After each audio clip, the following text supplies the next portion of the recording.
오늘은 하나님의 백성이 누릴 복이라는 제목으로 말씀을 나누도록 하겠습니다. 오늘 우리가 함께 읽은 본문인 132편에서 134편에 해당하는 본문은 총 15개의 시가 있는데요. 이걸 공통적으로 성전에 올라가는 노래라는 제목으로 부르곤 합니다. 아예 성경 본문에 이 제목이 들어가 있는 거죠. 그래서 오늘 읽은 본문이 120편부터 134편까지 다 같은 제목으로 성전에 올라가는 노래라고 하는데, 그 중에서 132편부터 134편도 포함이 된다, 이렇게 생각하시면 되겠습니다. 이 성전에 올라가는 노래가 어떤 내용을 담고 있느냐 하면 그 얘기 그대로입니다. 사람들이 예배하려고 성전에 올라가면서 불렀던 노래다, 이렇게 생각하시면 되겠는데요. 원래 원문에 보면은 성전에 올라간다라는 말은 없고 그냥 올라가는 노래, 이렇게 표현이 되어 있지만, 이게 그 의미가 성전에 올라가면서 불렀던 것이다라고 하는 것이 거의 다 연구가 되고, 또 그렇게 이 성격이 규정이 되면서 자연스럽게 우리가 번역할 때에는 성전에 올라가는 노래다, 이렇게 그런 의미를 살려서 번역이 된 것이죠. 이 성전에 올라가는 노래가 어떤 좀 특징이 있냐, 어떤 그 내용이냐라고 할 때, 처음에는 개인적인 간구로 시작했다가 나중에는 공동체와 함께 드리는 찬양으로 확장되어가는 이런 내용을 전체적으로 이런 내용을 담고 있습니다. 이것을 볼 때에 우리가 사실 다 개인의 자리에서 살아가다가 예배의 자리로 나오잖아요. 그러니까 처음에는 개인으로서 하나님 앞에 나아가지만, 이렇게 우리가 예배의 자리에 모이게 될 때 우리가 한 공동체로서 한 마음으로, 정말 한 목소리로 하나님을 찬양하고 예배하는 이러한 모습이 이 시편의 내용 속에서도 드러나게 된다는 것입니다. 그래서 오늘 본문은 이 성전에 올라가는 노래들 중에서도 가장 마지막에 해당하는 본문이죠. 그렇기 때문에 또 이런 점진적인 그 확장이 오늘 본문에서 분명하게 또 드러나는 것을 우리가 볼 수 있습니다. 이런 전체적인 배경을 생각하면서 본문 말씀을 살펴보도록 하겠습니다. 오늘 본문에서 사실은 시편 132편부터 134편이니까 3편이나 되죠. 그러니까 저희가 어제도 그렇고 엊그제도 그렇고 계속 2편씩 읽다가 오늘은 마지막으로 3편 읽으니까 본문이 길구나, 이렇게 생각하실 수도 있겠지만, 마지막에 나오는 2편의 시는 다 3절씩밖에 없습니다. 그러니까 대부분의 사실 오늘 본문을 차지하는 게 시편 132편인데요. 이 본문은 우리 역사서 중에서 사무엘하 6장과 7장에 나오는 가운데 배경으로 하고 있습니다. 이게 어떤 내용이냐면, 다윗이 언약궤를 가지고 예루살렘에 가지고 오고, 또 그 다음에 아내가 하나님을 위해서 성전을 지어야 되겠다라고 마음에 계획을 하지만, 그거를 하나님께서 막으시면서 또 다윗과 언약을 맺으시는 그 장면이 사무엘하 6장과 7장에 나오게 되는데요. 그 내용을 배경으로 이 내용이 다 포함이 되어 있습니다. 다윗이 이렇게 언약궤를 가져온 일이 왜 그렇게 중요한 일이냐? 사실 다윗이 왕으로 그 처음에 세워지고 나서 제일 처음에 한 일은 외적으로 공격해 들어오는 이스라엘의 적들을 상대하는 일이었습니다. 그러니까 워낙에 사실 사울 때부터도 그러한 일들이 있었지만, 아직까지 이스라엘이 그렇게 강성하지 못해서 때 되면 적들이 계속 쳐들어오고, 이번에 또 왕이 바뀌었다고 하니 한번 그 왕 실력 한번 보자 하면서 이 외부에 있던 적들이 공격하면서 그냥 전쟁하는 게 늘상 있는 일이고, 또 그러다가 한 번씩 패배해가지고 어려움 당하고, 사실 사울 왕도 전쟁에서 패배해서 목숨을 잃었죠. 이런 상황에서 다윗은 달랐습니다. 다윗은 그의 일평생에 사실 왕위에 있는 동안에 이제 온 나라를 회복하고 더 이상 이제 다른 나라가 공격하지 못할 만큼 이제 부강한 나라를 이루게 됐지요. 근데 이제 그렇게 처음에 이제 왕이 되자마자 어느 정도 이제 그 적들의 공격을 좀 잘 정리하고 이제 가장 먼저 그가 했던 일이 바로 언약궤를 옮기는 일이었습니다.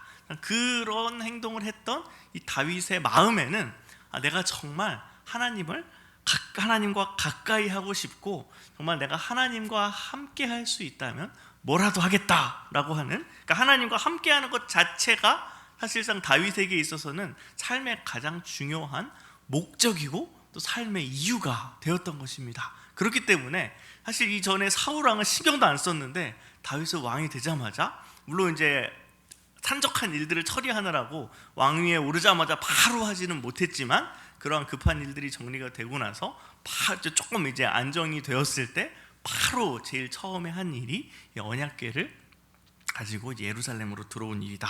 그만큼 하나님과 함께 하고 싶었던 마음, 하나님과 동행하고 하나님을 섬기고자 하는 마음이 가득했던 것이 바로 다윗의 모습이었다 하는 것을 우리가 기억할 필요가 있습니다.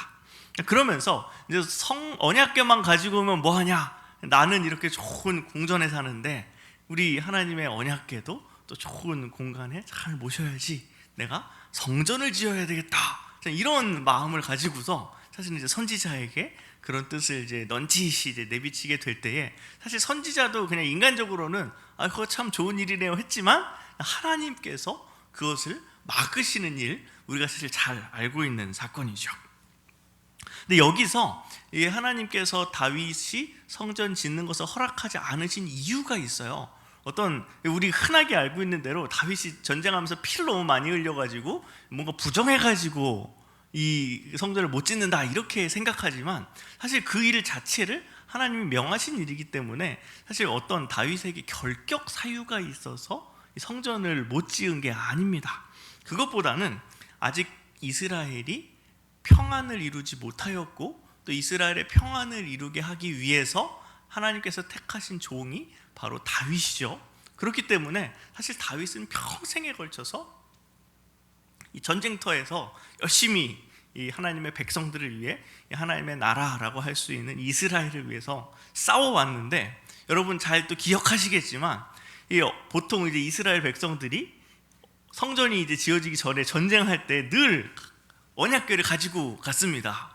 그러니까 이제 언약궤가 이제 하나님의 임재를 상징하는데 우리의 이 전쟁, 우리 이스라엘 온 군대를 총 지휘하는 정말 최고 지휘관은 하나님이다. 이거를 이제 또 상징하는 차원에서 언약궤를 늘 가지고 갔지요. 그러니까 언약궤가 사실 성전에 들어간 이후로는 이제 나오지를 않는데 이 성전이 그러니까 온 이스라엘이 사실은 평안해지면 성전도 서는 건데 하나님이 다 이렇게 높은 자리에 편안하게 계시면서 그의 종인 다윗만 나가갖고 고생하는 것이 아니라 너가 그렇게 나가서 싸울 때에 나는 더 앞서서 너희들을 위해서 싸우겠다. 내가 이 온 이스라엘을 평안케 하기 전에는 나도 쉬지 않겠다. 이런 뜻이죠.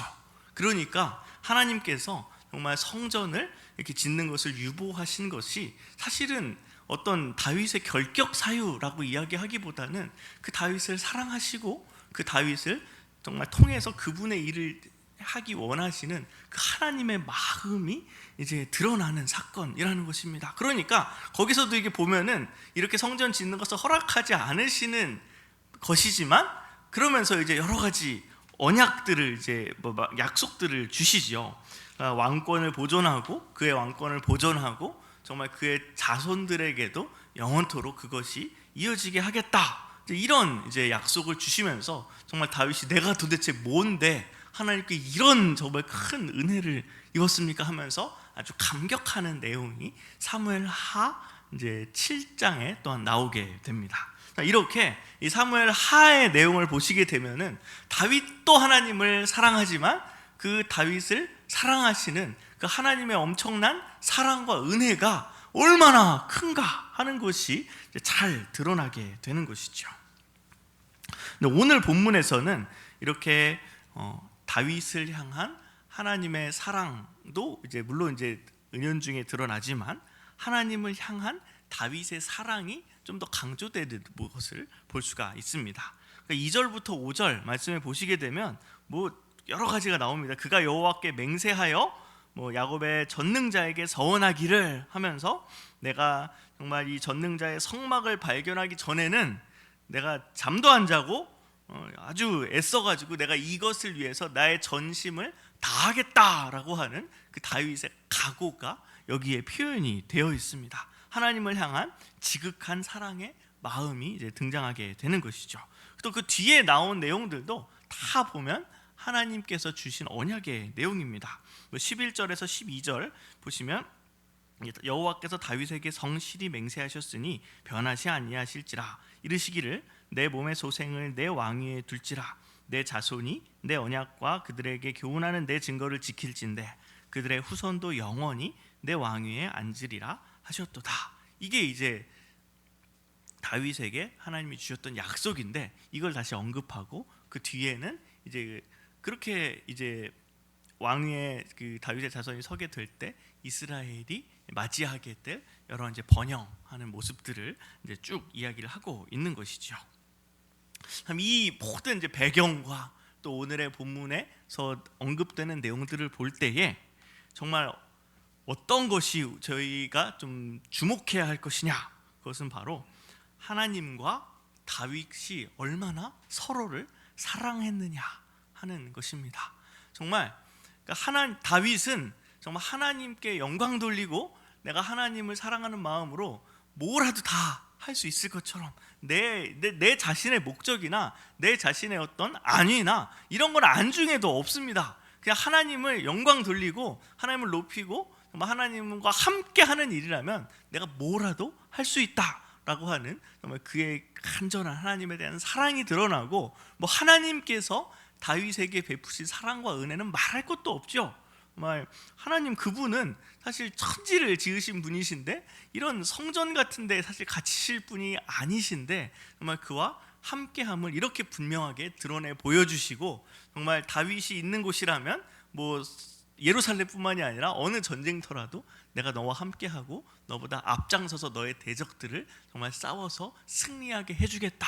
이것이 이제 하나님의 마음이잖아요. 이 하나님의 마음 또한 그 하나님을 향한 다윗의 마음이 사실은 저와 여러분들이 하나님께 품어야 할 마음이기도 합니다. 이 새벽에 정말 하나님께서 우리를 지극히 사랑하시고 또 우리가 또 하나님을 사랑하는 마음이 정말 교통되어지면서 정말 그 안에서 정말 큰 또 은혜와 또 기쁨을 누리시는 우리 성도님들 되셨으면 좋겠습니다. 또 이제 133편에 또 보시게 되면 이렇게 정말 하나님과 하나님의 백성이 정말 사랑의 교제를 이루게 될 때에 그 하나님의 공동체가 얼마나 복된가 하는 것이 이 133편에 드러나게 됩니다. 보배로운 기름이 그냥 흘러 넘쳐서 그냥 뚝뚝뚝 떨어지는 겁니다. 그러니까 딱 보기에 어유 저거 너무 저렇게 많이 흥건히 그냥 젖어가지고 어떡하나 싶을 정도로 머리에서 이게 수염을 타고 넘어서 옷깃까지 다 적실 정도로 좀 그 풍성함을 좀 과장되게 나타내는 이제 모습이라고 볼 수가 있는데 그만큼 정말 하나님과 이렇게 사랑의 관계를 누리는 공동체가 복되다 하는 것을 말씀을 하고 있고 또 그 복을 하나님이 명령하셔요. 그냥 복되다 한마디만 해도 될 건데 복을 명령하시니까 하나님의 의지를 가지고서 얼마나 그렇게 되기를 원하시는가 하는 것이 드러나는 것을 볼 때에 정말 이 공동체를 향하신 우리의 교회를 향하신 하나님의 마음이 얼마나 정말 깊고 큰가, 또 그것이 바로 영생이다라고 이제 말씀하는 것에서 우리가 맨날 교회에서 얘기하는 구원이 무엇이고 영생이 무엇이냐, 하나님과 더불어서 영원한 교제와 기쁨을 누리는 것이 바로 영생이다라고 하는 것을 우리가 분명히 또 확인할 수가 있는 것이죠. 다른 거는 이제 다 때가 정해져 있고 뭐 고난도 지나고 모두 지나고 다 지나겠지만 정말 영원히 정말 주님 다시 오시고 최후의 심판이 있고 영원한 하나님 나라에서도 영원히 지속될 게 바로 하나님과의 사랑의 관계죠. 하나님과의 사랑의 교제죠. 그렇기 때문에 이걸 영생이라고 하는 것입니다. 이러한 정말 영생의 의미가 사실 본문에서 잘 드러나게 되고요. 또 마지막 134편은 성전에 올라가는 노래 중에 제일 마지막에 해당하는 이제 시인데요. 1절에 보시면 보라 밤에 여호와의 성전에 서 있는 여호와의 모든 종들아 여호와를 송축하라. 자, 이제 예배가 다 끝나고 성도들이 이제 다 흩어지게 되더라도 밤에도 계속해서 하나님을 생각하면 기쁨이 있는 겁니다. 예배는 끝나지만 찬양은 끝나지 않는 것이죠. 영원히 기뻐하고 찬양해야 할 하나님의 복되신 이름을 이야기하고 있는 것입니다. 또 이러한 하나님을 우리에게 주신 것을 정말 아는 것이야말로 우리에게 있어서 얼마나 큰 복인가 하는 것을 사실 이렇게 우리 예배에 나온 자들만이 알 수가 있죠. 예배를 통해서 하나님의 말씀이 선포되고 그 하나님의 말씀이라는 것이 결국은 우리에게 생명이 되고 정말 우리에게 기쁨이 되는 복음 그 자체인데, 그것을 소유한 사람들은 이제 그 물리적으로 우리가 몸으로 다 흩어져 있을지라도 정말 밤이 돼도 정말 잠자리에 들 때에도 그 하나님만 생각하면 기쁘고 감사한 겁니다. 그러한 하나님의 와의 그 깊은 또 관계의 그 교제에서 오는 또 기쁨과 감사, 이러한 것들을 이 시편에서 지금 노래하고 있는 것을 우리가 볼 수 있습니다. 오늘 말씀을 통해서 우리가 또 기도했으면 좋겠습니다. 우리가 혼자서 사실 사랑할 수가 없죠. 어떤 사랑하는 대상이 있어야겠죠. 근데 하나님께서 우리를 그렇게 사랑하셨는데 먼저 우리를 찾아오시고 또 우리에게 큰 은혜를 베풀어 주셨습니다. 따라서 우리도 하나님을 지극히 사랑해야 할 것입니다. 우리의 삶의 목적이 하나님을 사랑하고 그분을 높이는 것이 되어야 마땅하겠죠. 우리의 마음속에 과연 정말 이 다윗이 보여주었고 또 일생 동안 누려왔던 그 하나님과의 깊은 정말 관계, 그 하나님을 사랑하는 그 마음이 우리 안에 있는지를 다시금 좀 확인하면서 때때로 또 우리의 삶의 여러 어려운 상황 가운데에서 좀 하나님에 대한 신뢰와 하나님에 대한 사랑이 좀 무뎌졌다는 것이 또 보여진다면 하나님께 간구하며 하나님의 또 어루만져 주심을 구하는 시간이 되었으면 좋겠습니다. 또한 이러한 사랑의 관계가 정말 풍성히 이제 누려지고 또 나타나는 것이 바로 우리 공동체가 되어야겠죠. 이렇게 될 때에 우리는 이미 영생을 누리는 하나님 나라의 공동체가 될 것이기 때문입니다. 그 주님을 우리가 정말 영원토록 찬양하면서 또 그분이 주신 복에 참여하는 저와 여러분 되기를 주님의 이름으로 축복합니다. 제가 기도하겠습니다. 하나님 아버지 감사합니다. 자, 오늘 말씀을 통하여서 정말 하나님이 우리를 얼마나 사랑하시는지, 또한 또 우리 믿음의 선배들이 하나님을 얼마나 또 사랑해 왔는가 하는 것을 살펴보았습니다. 주님이 아침에 정말 이러한 하나님과의 깊은 관계를 맺었던 이들의 삶의 이야기들이 우리의 삶의 도전이 되었으면 좋겠습니다. 하나님, 참 저희가 주님을 더욱 사랑할 수 있도록 하여 주시옵소서. 이미 모든 것을 주셨고 이미 모든 것으로 참 당신의 사랑을 참 알려 주셨사오니 저희도 그 주님을 참 신뢰하며 정말 저희의 모든 것을 참 내어놓고 정말 주님 사랑하게 하여 주시옵소서. 또한 참 저희 모든 공동체가 정말 주님을 함께 예배할 때에 또한 저희 안에서 정말 영생의 정말 기쁨이 또 그런 하나님과 교제하는 복이 정말 흘러넘치며 많은 이들에게 또 주님과의 관계의 기쁨을 전할 수 있는 복된 복음의 공동체가 될 수 있도록 인도하여 주시옵소서. 감사드리며 예수님의 이름으로 기도합니다. 아멘.